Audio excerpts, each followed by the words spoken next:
hey, hey. Yeah, yeah, yeah. All right, now hold it. Now you know I am the Geator with the heater, the boss with the hot sauce. But first of all, before we get to see my old friend, I want to thank you all for an amazing night last night at Memories in Margate. You were terrific. I mean, we did it live on the air, and of course you saw it with Mixcloud, and you also heard it and saw it on Facebook. I have no idea how you did it, but it was terrific, and I want to thank the Geator Go. Now you know I am the Geator with the heater. Was that an instant replay? Yeah, unfortunately. Unfortunately, should we do it again? We're okay. So, as I was saying, thank you all. Now, I told you I hate all of this modern technology. And it just boggles my mind because I'm used to seeing you in person. So we're together again. But I have a very special friend of mine that I invited to be a part of the show. Now, I'm going to play something for you, and you know who this man is because this cat's been dancing to 2:45 for a long time. Now, hold on. Let's see if I can do this. Let's see if I can do this.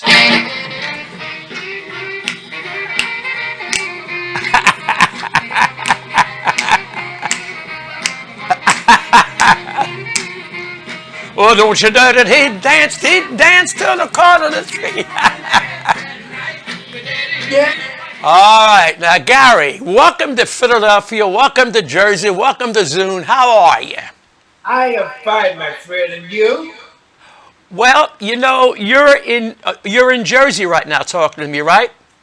No, I'm in Long Island. Oh, you're in Long Island. Okay. Yeah, Okay, and yeah. you know, Gary, I'm sure you've done this before. And for the audience out there, I got to tell you, Gary and I go back, gee, my God.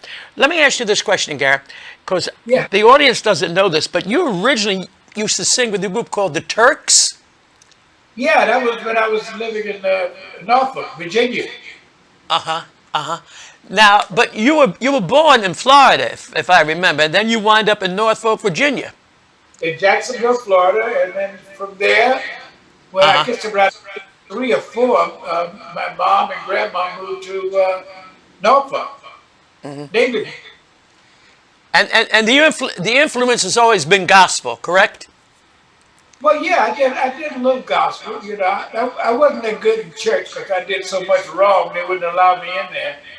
You know, Be careful, that dirty deacon is going to take your money with that dirty preacher with the deacon taking the money and running out the deacon. yeah. But But, yeah, I did have a lot of church influence because down in Virginia, that's what it was. It was a gospel and R&B right. and, and pop on the radio. That was it. That was What? it. Yeah, and you know, when I spoke to Lloyd Price, Lloyd said to me that you have a New Orleans sound. I don't know if you realize that. But Lloyd, I spoke to him the other day and I said, Lloyd, I'm going to reach out with Gary U.S. Bonds. I'm going to be talking to Gary Anderson. He said, you tell him that he's got a little bit of that New Orleans sound. Are you aware of that? That's what they told me. I didn't. In fact, after we did the song, which was my first song, was called New Orleans, first recording, Uh-huh. and and the 1960, actually 59. I didn't get to New Orleans until 1963. Uh-huh. I never even stepped foot in New Orleans until 1963, Uh-huh. and the song was called New Orleans. Well, that was basically the first song that you did on LeGrand, right? Exactly, that was the first song I ever did. Yeah. Now, how did you hook up with Frank Guida, ladies and gentlemen, is the guy that owned the record company, and he had a record store in Norfolk, right? And he had the record store before the record company? Oh yeah, he had a record store, and he had a record. He was a distributor of the records, mainly in the tri-state area down there, Virginia, Hmm. and the Hampton Roads area. And then all of a sudden, he decided he wanted to be record producer.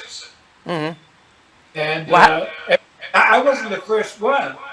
Tommy Facenda, who Really? had high school USA, Yes, yes, that was his yes. first recording down in Norfolk, Virginia. I was the second guy to come in. So the first song was New Orleans, which you wrote. No, no, no. That was written by Joe Royster. Okay. Joe, Joe Royster was Guida's friend, and he wasn't he was assigned to be the engineer at LeGrand Records. And it was only because he was the only one that knew how to turn on the recorder. So, and he wrote it.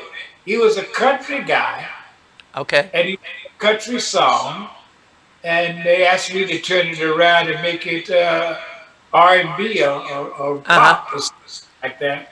And the only thing I could do to rearrange it from being country was remember my mother's favorite singer at the time was Cab Calloway. Yeah. And he had a song, I think it was called Heidi Heidi Ho or something like that. Yeah. Absolutely. Highly, highly, highly ho. Highly, highly, highly So, ho.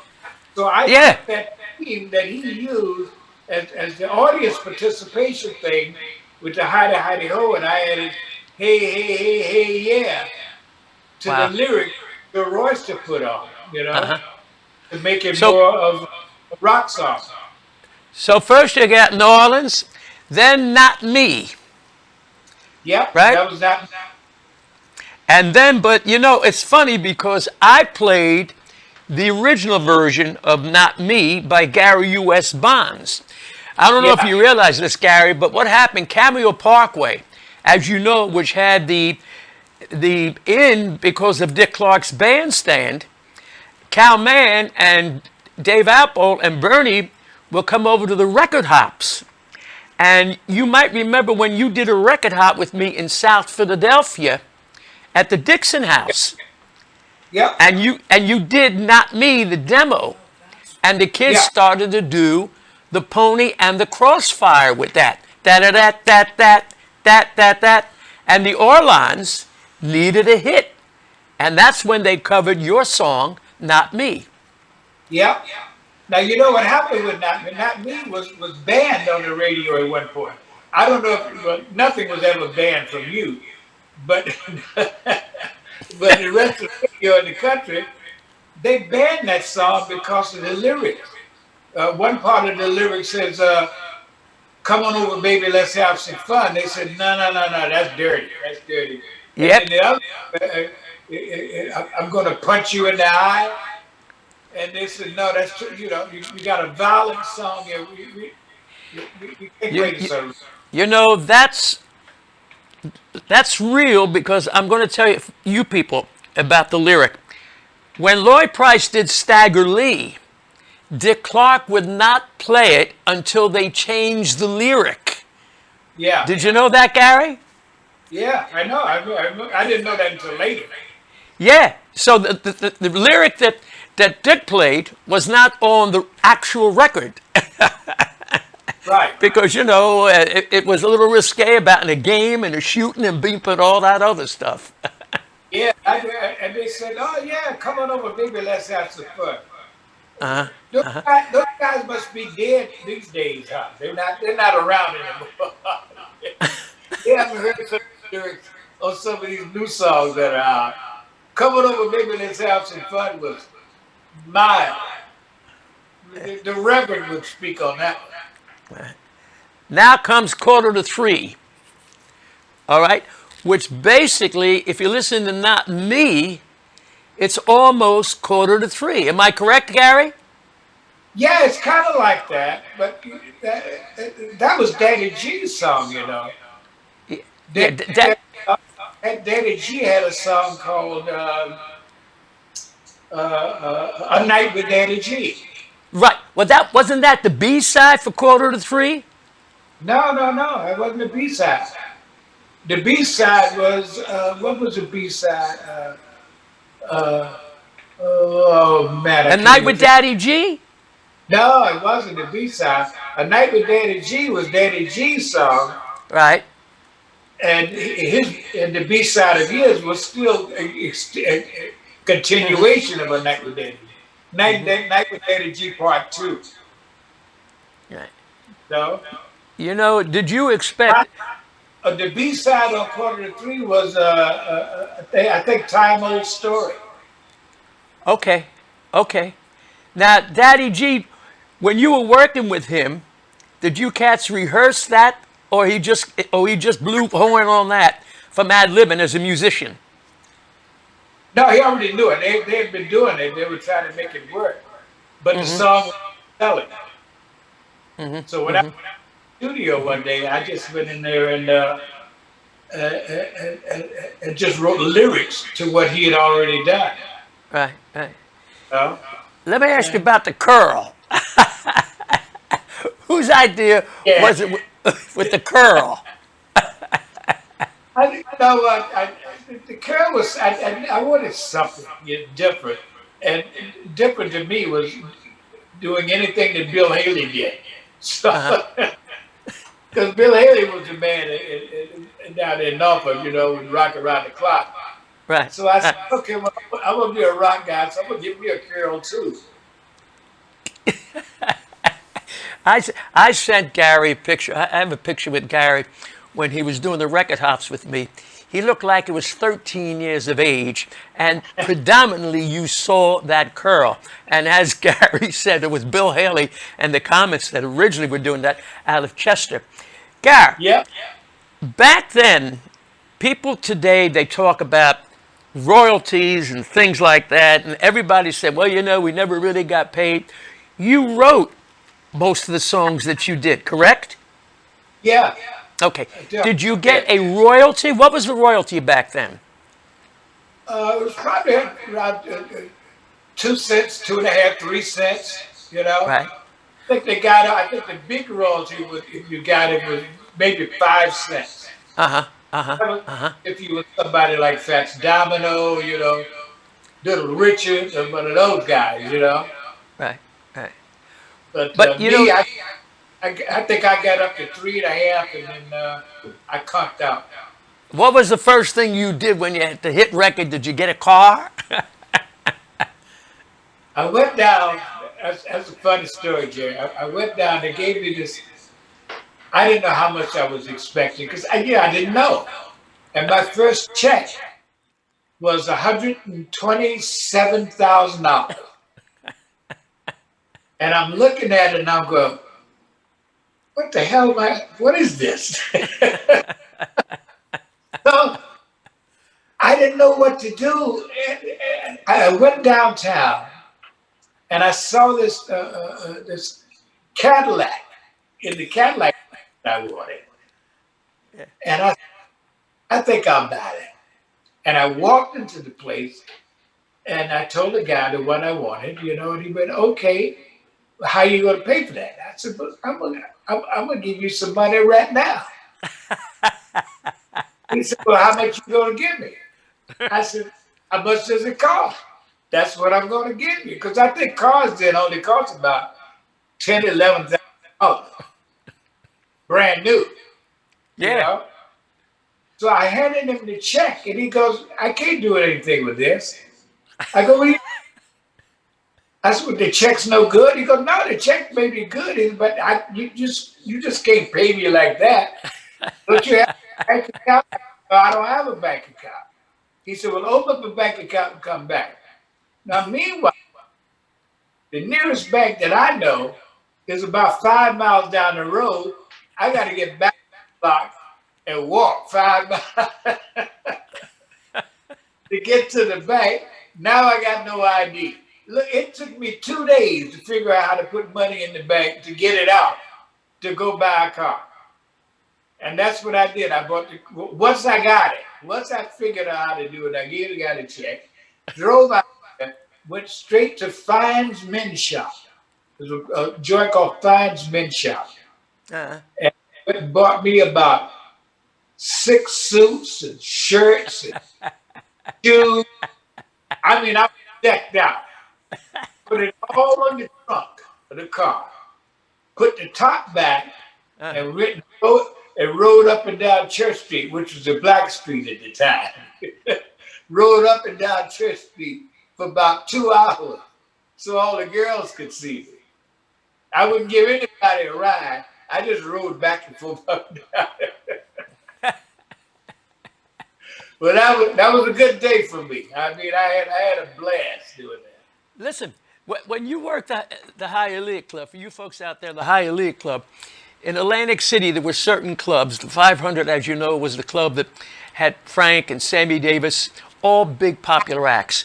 But there were clubs also in Atlantic City, the Harlem Club, which was on Kentucky Avenue, and then there was Ricky's Hialeah Club.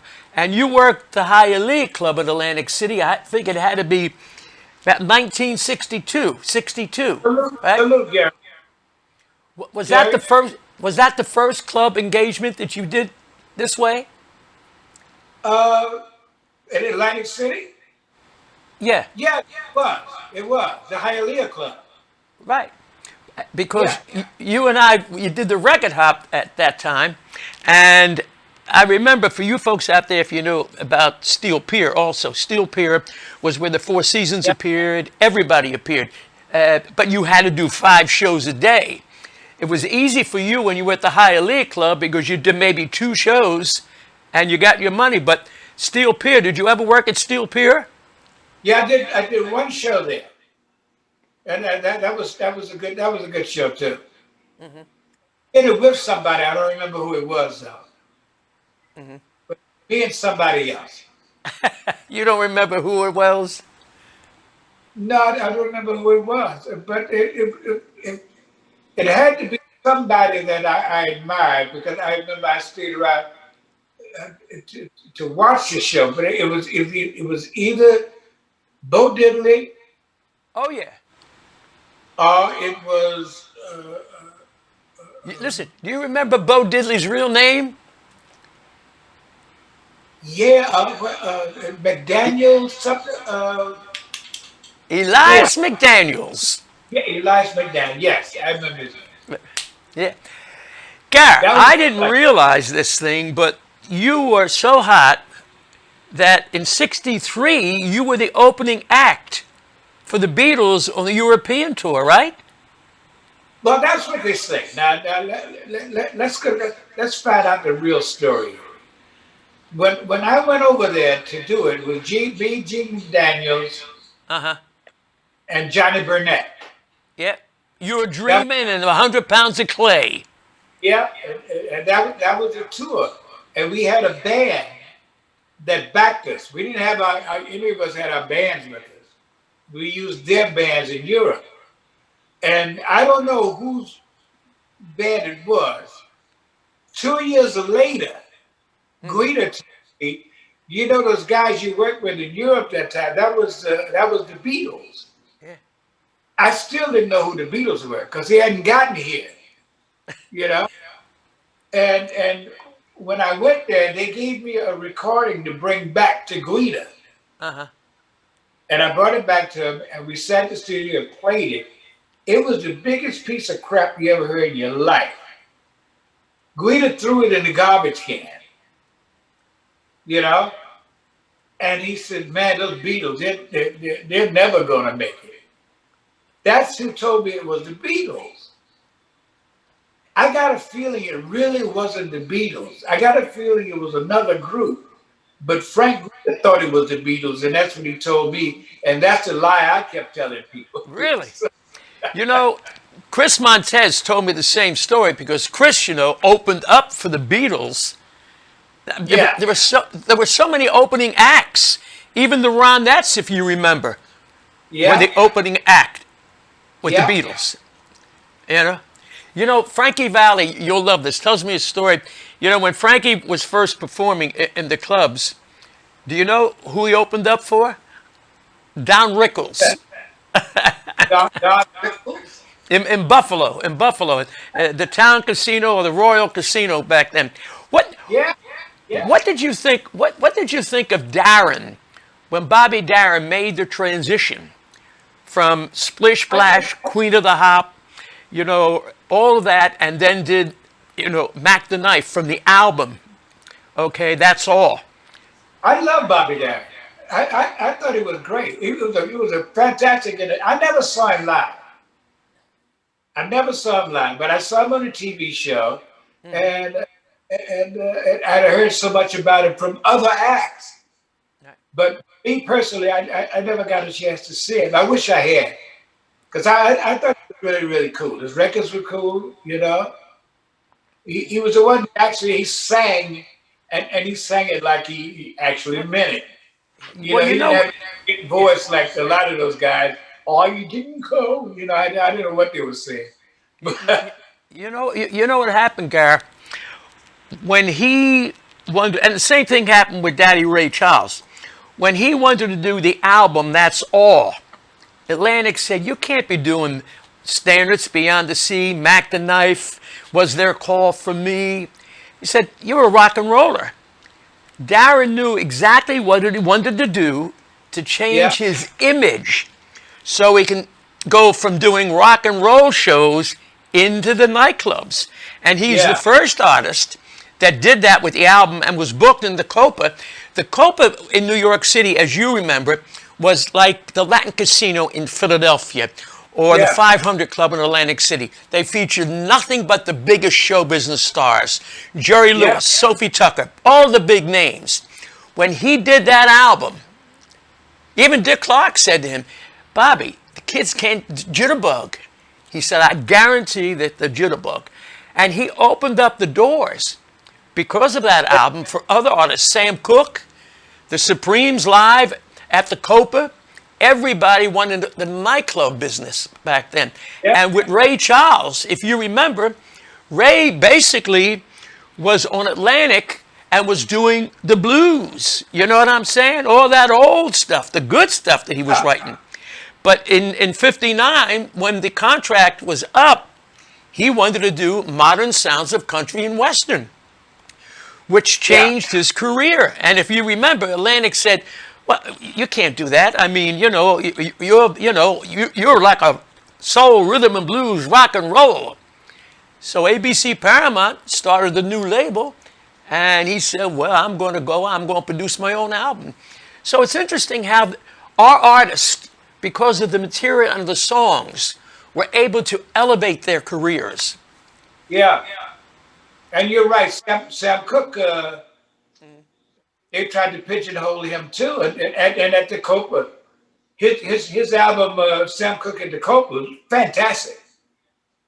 And he decided he wanted to change. He wanted to do something that was more contemporary. Yeah, yeah, And he did. And it made him a nightclub act, which right, is what he wanted to be. right. You know, the association, because the career in the early 80s with you, with Springsteen and Stevie, how did that happen? But and the story was that it almost goes back to Ray Charles and Sam Cooke because Guida wanted to pigeonhole me into this one thing. He wanted me to do the quarter to three, and school is out, and I'm looking at school is out and school is in. I'm going, man, I'm getting old. I ain't even in school now. Why am I talking about school now? I want to I want to do something. I want to be a nightclub act. Yeah, Uh, and Guida wouldn't let me do it. So I just stopped recording for Guida. Well, once I stopped recording for Guida, I couldn't record for anybody else because he wanted to sue me. So when I got a chance to get in with Springsteen, which was way later, which was way later, but it's never too late. And when we started doing it, like this little girl and out of work, all that, this is what I wanted to do. I didn't want to do these trick songs anymore. You know, I wanted to do like a song, and that happened in 1981. You know? but by the way, talking about this little girl, Ray Charles had This Little Girl of Mine. Remember that one? Yeah. But Completely different, though. Completely different. totally You know, different. I mean, I look at you, And there are so many thoughts, and I think we got to share this with the audience. And I've said this to you people before. Show business people, we are a family. I may not see Gary for 4 or 5 years, but there's always the bond. And that's not only with Gary, but with all of the people that are part of our lives. Right, Gary? You betcha, man. Yeah, you You know, betcha. There's some of these artists I haven't seen 30, 40 years. And when we hook up together again, it's like it was last night. yeah. Where was I was it last? 14 and I woke up, I'm 18. Now I'm 80 and I still see my old friends. Yeah, exactly. I do that like Charlie Thomas. I see him. God, Shirley Austin. I hardly ever. Lala Brooks. You know, Lala Brooks. These and are we names. Lala Brooks was the original lead singer for the Crystals, and Charlie Thomas. And when we get together, the Malt Shop Memories, which we do, I think that is a wonderful venue for yeah, our yeah, artists, right? oh yeah. It's I not mean, only good for the audience.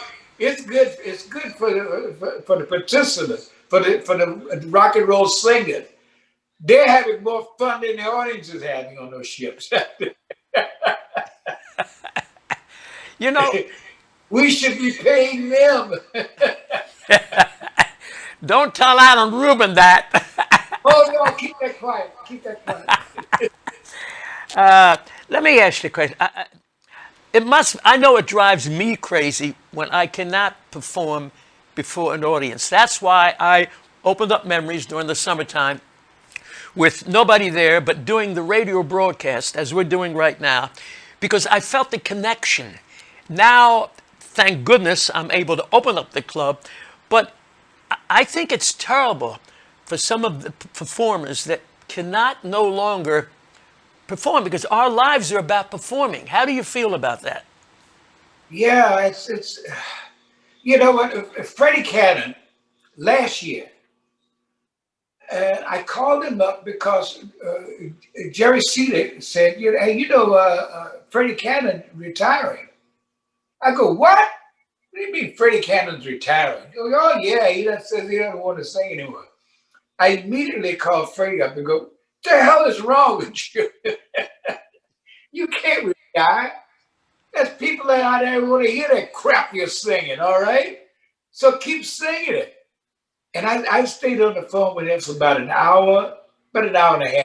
I shoved it all to him. And he went back. Yeah. He comes up, he goes, okay, I'm going to sing again. I'm all right. Now give me $50. Well, you know, listen, Avalon, Frankie said to me when this pandemic first started, and we spoke, because you and I were supposed to do the show at the Golden Nugget with the Right. Vogues and everybody, and Bobby Wilson, and that was canceled because of the fact of the pandemic. So Avalon called me. I said, Frank, are you okay? He said, Geator, I got to tell you, I'm devastated. He said, I never thought that my career will come to an end as it is right now. He said, I wanted to work until I couldn't work any longer. But this Yeah. pandemic has put a hurt on all of the artists from the 50s and the 60s. More so because when they finally get this thing going again, the venues are not going to be as big as they are. There's going to be that social distancing and the Yeah. seating. So it's going to be a whole different show business. And I think what we're doing right now is a way to reach the audience. I think so too, But I think he's wrong on that. I think it's going to come back with a bang. Once we're able to get back together, I mean, really get back together, with full capacity in stadiums and nightclubs and casinos and so forth, I think it's going to be huge because I don't care what anybody said. There's a void right now, not only for just music, but for our kind of music. I think there's a big void right now. And once he gets back, we're going to be energized again. When I say we, I mean the audience. and the audience is going to be energized again. I think they will want this so madly, you know, that it's going to make them feel big. And when we get on stage, they're going to make us feel even bigger than we think we are. Because a lot of us think we are big, you know. So, It's funny because young people, when they hear quarter to three, and young people hear Dear Lady Twist, and when they hear that, they sing along with it. You would be amazed at my club, Memories of the Margate. We go from the age from 50 to 95 early. Then yeah, at a certain time, changes over. Average yeah. age is 21 to 65. And they're singing your song, they're singing Staggerly, they're singing Run Around Sue, they're doing My Girl, they sing along. So young people today, when they hear our music, because to them it's brand new, Gar, Oh, they yeah. love it. Yeah. And it's great. And you know, I got a call from yesterday, and I love this kid. Was Bobby Wilson. Right, I think Bobby's so cool, man. Jackie Wilson's son, right. you know, and of course he's not Jackie Wilson. You know, I'm not saying that, No, but no, I'll take anything that resembles Jackie Wilson because I love Jackie Wilson. no. And Listen, you think listen, Bobby's, because listen, we work together, Jackie yeah, and his son Thor. I tell the story is when Jackie was at the Latin Casino before that terrible situation happened where he went down and took a heart attack, and it was the Dick Clark Caravan show, as a matter of fact, at that time. And they thought it was a part of the act because, he used to do the splits. yeah, And by the time they got to him, comatose, brain done, and the show that he did 2 days before that, I was doing a TV show on Channel 29, and Nat Tannenpole, remember Nat, his manager? oh yeah. Yeah, Who yeah. does? Who doesn't Nat, remember? yep, my man. So Nat said Jackie wants to do the TV show, but he doesn't want to lip sync or perform. I had a half-hour show. He said he wants to sit with you and talk about the music and the career with Billy Ward and the Dominoes going back to those days. And I said, man, yeah, let's do it. And he came on the show with me with Thor, his little son. And he sat for 1/2 hour and we spoke about the music. And one of the great things that a question someone said to me, well, he was close with Berry Gordy, and Berry wrote all the great songs, Lonely Teardrops, Talk That Talk, To Be Loved. He said, Yeah, how come Jackie never recorded on Motown? It's because when Berry was writing those songs, he wasn't in the record business. He was a right, songwriter. right. So when he started the company, Jackie, as you know, was under contract with Brunswick Decca Records. So he could Yeah. not get out of the contract. But that was one of the big stories. Well, man, if they're so close, how come he's not recording for Motown? Yeah. Well, Motown wasn't the first company that Barry had. Barry had what, 3 or 4 companies before Motown. Was that Tamla and Gordy and a He couple had of others? Tamada, he had Gordy, he had Soul, he had VIP. And you Yeah, know why they would do that in the record industry? And Gary can tell you. When you made a record, the record company was LeGrand, he recorded. You had a record distributor. So you yeah, had one label. Now, if they would do another label, they wanted to compete with the distributor. So the distributor says, I want your this label. He said, well, no, let me see what you're going to do with this record. So Berry, they were smart like that. Cameo Parkway, same yeah. thing. One distributor had Cameo, another distributor had Parkway, and another distributor had Swan Records back then. Listen, Yeah. Gary, give me the influence in your mind of the importance of Dick Clark. In my mind, of Dick Clark, I love Dick Clark. Dick Clark. If it wasn't for Dick Clark, actually, he put New Orleans on Bandstand. Now you know how big Bandstand was back then. Yep.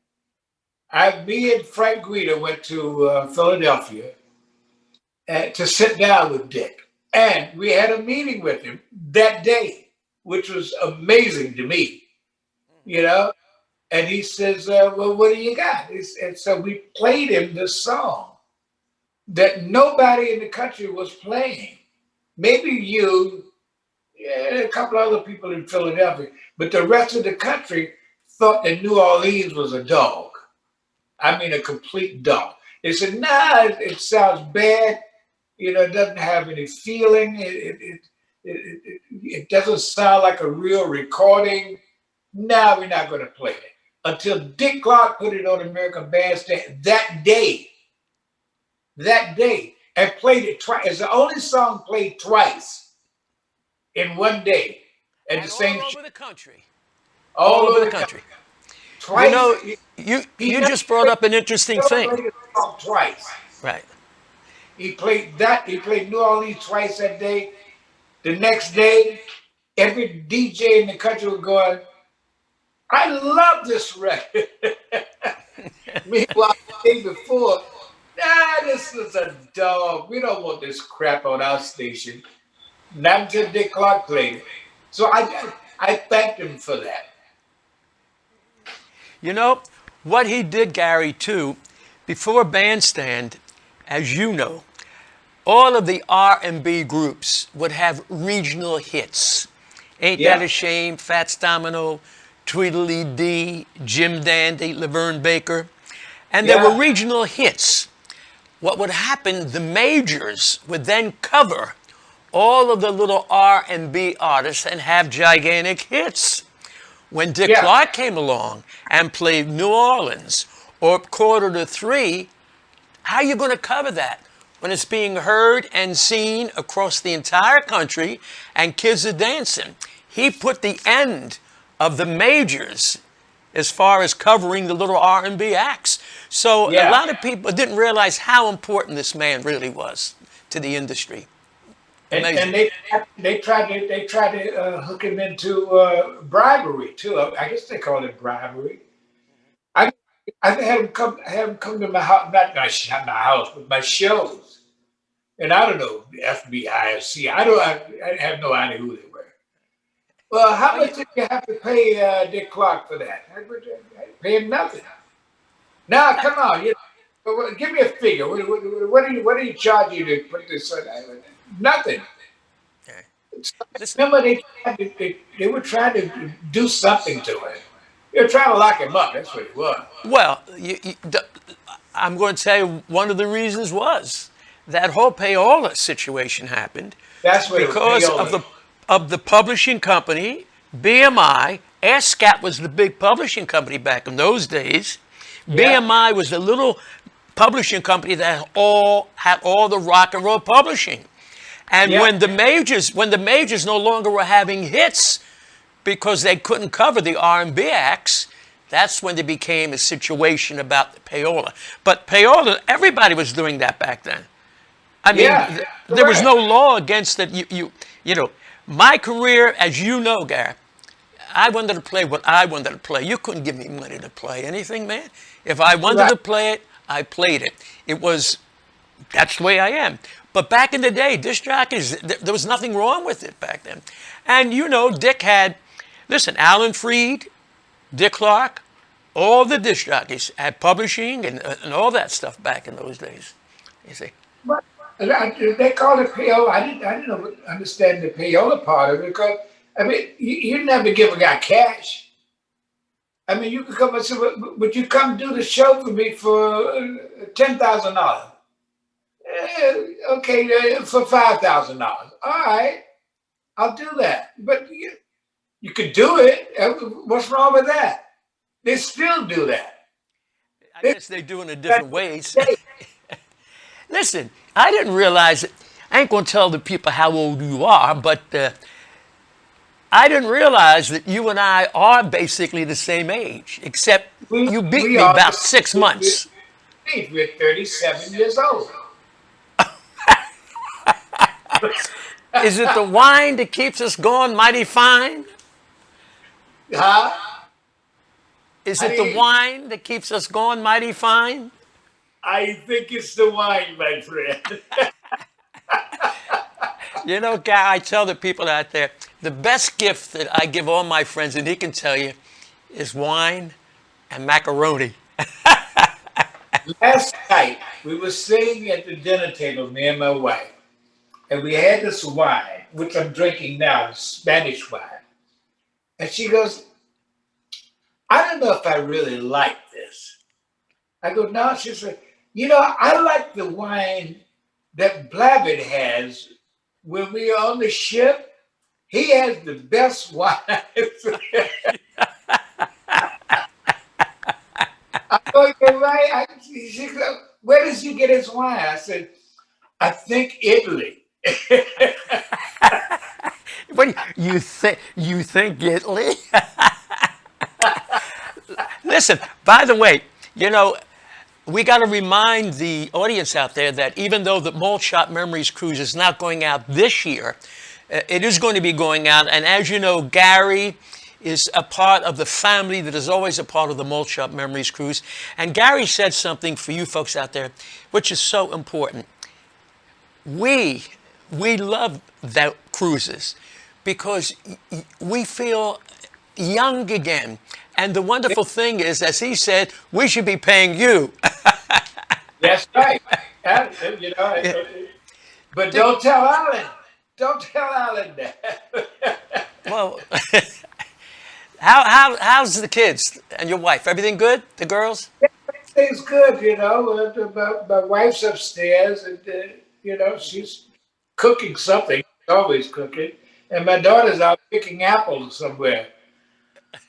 I Be careful with I, picking those out apples now. You don't know what's on them now. I have no idea why she. Gary, as you look back to all of the years, and as I said, it's been like a wink of an eye. What are the fondest memories? I mean, you know, Of being in rock and roll. yeah. Oh, just being out there, man. Just being. I mean, I love the days that we were on the tours. I know they were hard, but I was young. I was in my 20s and 30s, and at one point 40. But on the road, all the guys. I mean, like the Sam Cooks, the Ray Charles, the Bo Diddleys, the Shirelles, the Drifters, the Coasters. Everybody out there, and getting on that bus, Oh yeah. getting on that stupid The bus one nighters. The one nighters. for one night is for 30 or 40 days. It was like it didn't bother me or us at all. You know, God forbid I would get on a bus now. I couldn't make it to the corner. But but You know, back it's then, funny. that was the most fun in the world to You be know, back. it's funny because I say to the audience back then, you know, when you were on the bus, you had 7, 8 acts on the bus. Okay, Oh yeah, oh sometimes yeah. 10, and you only did your hit records. You only did the That's hit, and all the artists be watching who was on stage to take a little bit of their moves and apply it to their little act because we learned from each other back then. You for learned. sure. That was our. That's like going to school back then. I tell you another thing. I was talking the other day with some friends of mine. They go, "But how was Jackie Wilson learn? How did he learn those dance moves and stuff?" And I go, let me tell you something. I said, you ever hear of a guy named Joe Tex? And they go, oh, yeah, Joe Tex, skinny legs and all. I go, yeah, that's the guy. I said, he actually taught Jackie Wilson how to do all those moves, how to fall down and catch the mic as you did the split. So I said, that was all Joe Tex back in. I said, and learned that from the Isley brothers, learned that. I said, you name the acts, man. There's a lot of acts that they learn from each other. And nobody said, well, that's mine, don't do that. They would teach it to you if you asked for it. You learned, man. You learned. You know who I really love is Lloyd Price, and he's still with us, thank God, as you know. Yeah, And Lloyd tells the stories, man. You know who Sam? He loves Sammy Davis, but everybody loves Sammy Davis. And yeah. Lloyd told me the story that he was in Boston and he was doing a club act, and Sammy came into the audience, and Lloyd did Misty, you know, the Earl Garner song, Look at Yeah. Me. And Sammy flipped. Sammy went up on stage with him, and they did it together. And Lloyd then recorded Misty, you know. So Oh Lloyd yeah. Price is really one of the real gems in our industry, really, really, you know. So many of them, so many of them, you know. Lord did up tempo version of "Look at Me." Look at me. Ah, da, da. There's a restless as a kid in the tree. Da, da. That was good. That was real good. Listen, is there anything that you would have liked to done differently? uh, no, not really. I can't think of anything like that. I would like. I like. There's a lot of things I would love to have done. I would have loved in the still of the night. In the still of the night. It was a great song, you know. Yeah, yeah. You know, It was a different you song. know, he wrote that in Philadelphia. He was on naval base. He was on night guard, and he wrote Is it. that It was a letter. It originally was a letter which he sent to his girl, and Al Silver, with the letter, he said, "Man, do a song about that," and it became the big hit. You know, you know? as we look back through this horrible time that we're having right now, and I think Gary will tell you this. The thing that will keep us going is music. Music is the most important thing. Performers perform because you make them happy. And the important thing is that they make you happy. And it's Yeah, all about the music, right, Gary? exactly, exactly. Yeah, it's so nice to have. Oh, I miss him so much in the audience. You know. Yeah. Well, look, you're back in Margate now, right? Yeah, yeah, yeah. So You know. you got an audience now.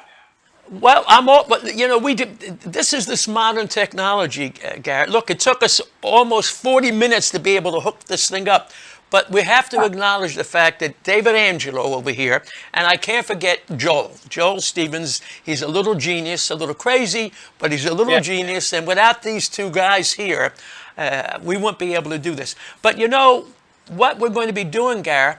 We're going to be talking with Frankie Valli. We're going to be talking with Frankie Avalon. We're going to get Dion on the phone. I think it's a way for you, the Oh, audience, to see more of what these wonderful performers are about. They are no different than you and I. They live, they have pains, we've got aches, we've got pains, but yet when it's time to get out there and perform, we perform. Right, Gar? you betcha. But I just had to make a quick trip. Another bottle of wine? Let me Hey, see. yeah, a Wait, man's got to do what a man's got to do. All right. listen, listen. You sound like John Wayne. A guy's got to do what a guy's got to do. And you're drinking my wine. Is that a Pinot Noir? Now, Billy Jerry, this is not one of your wines. This is a Spanish wine here. Tremenda. Eh, you know, it's Listen, I think okay. we're running out. What I David, how got. much time do we have left? 10 minutes. Oh, 10 minutes. All right. We've got about 10 more minutes where we can talk. What would you say to a young performer? Because I get this question all the time. They say, we want to go in, we want to make a record. How do we go about and do it? And you and I know that there is no record business any longer the way it was. What do No, you not say? What do you say to a young kid that wants to become a Gary U.S. Bonds? Remember, Gary started in the trenches. He started singing with a group the Turks. From there, he was lucky enough to get a contract with a guy by the name of Frank Guida out of Norfolk, LeGrand Records. He was lucky then to have a distributor, a promotion man who took the record to the disc jockeys. That's all Yeah. gone. There are no longer disc jockeys that play music. There are no longer record companies. What do you say to a kid that wants to get into it?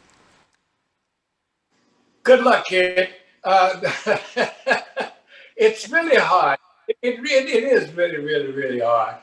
The first thing I think anybody I know that's talented should do, the first thing they should do,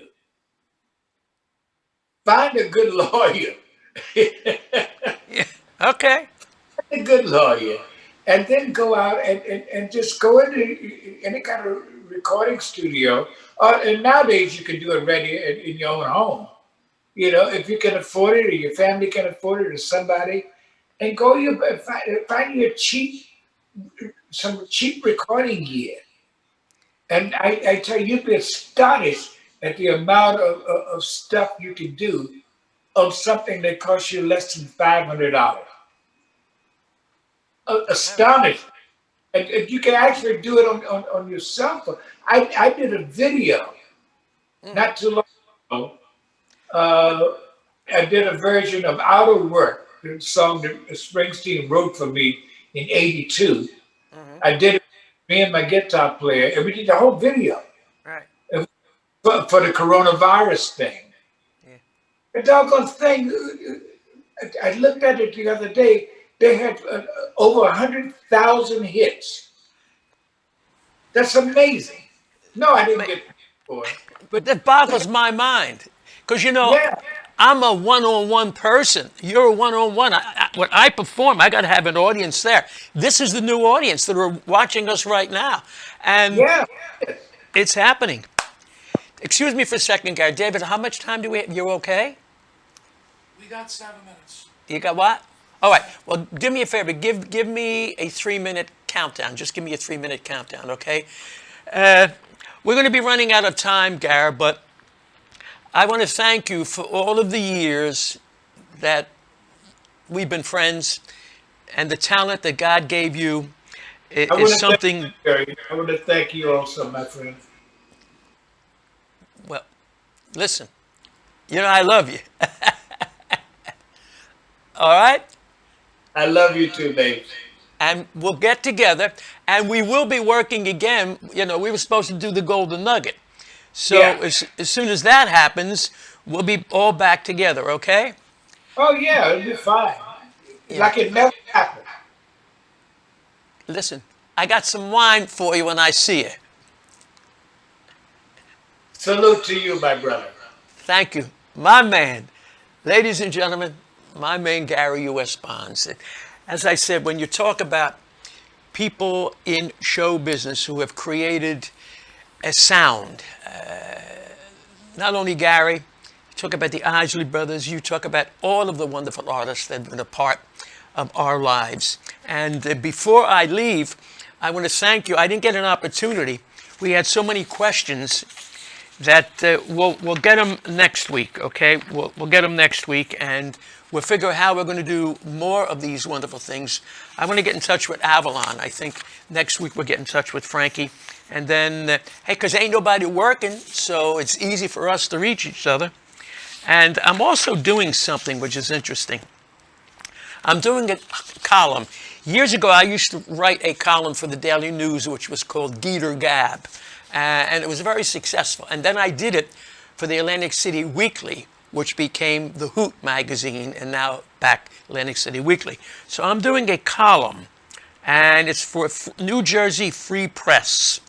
And they're running a special promotion where you can get an autographed copy of my book, You Only Rock Once, by sending in your favorite memory of the Geator. To do that, you got to go to New Jersey freepress.com. You see, I'm also blind. So, what's that? NJ Free Press. NJ, hold on. Let me put my glasses on. By the way, I got to say hello to my little great grandson. little Joseph Michael Downey, and to all of my grandkids. But this little guy's the new one, so I want to say hello to him. He might be watching me. I have no idea if he is. But anyway, this is what you do. You go to njnewjerseyfreepress.com. All right? And you can also read the current issue of my column online and arrange to have the New Jersey Free Press delivered straight to your email every month. The column is called Geator Gab and starts in October. The New Jersey Free Press. Okay? Again, I want to thank you, but more important, for all of these years, just thank you for being here. As I said to Gary, and I think every artist, and you got the sense, our music is very special because when we didn't know how to express ourselves, at the dances you met new kids dancing, and it was always the music that kept us together. And by the grace of God, I'm still able to do it, and you are the reason that I do it. Because without you guys out there, I might be driving an Uber, or I might be doing something. I love what I do. Until we do it next week, I got to end it by saying, remember, you got to keep on rocking. Because in life, you only do rock once. And I will see you at Memories in Margate Saturday night, starting at 7 o'clock, with my man Gino from Maz's Market. And also for all of the sponsors, Will's Eye, talking about the wonderful people down there, Jefferson, Family Chrysler Dodge Jeep, Dietz and Watson, Primo Hoagies, Toledo's Macaronis. They keep what I do alive, because without them, I couldn't continue doing what I'm doing. So I thank them, and I thank you, and I'll talk to you next week.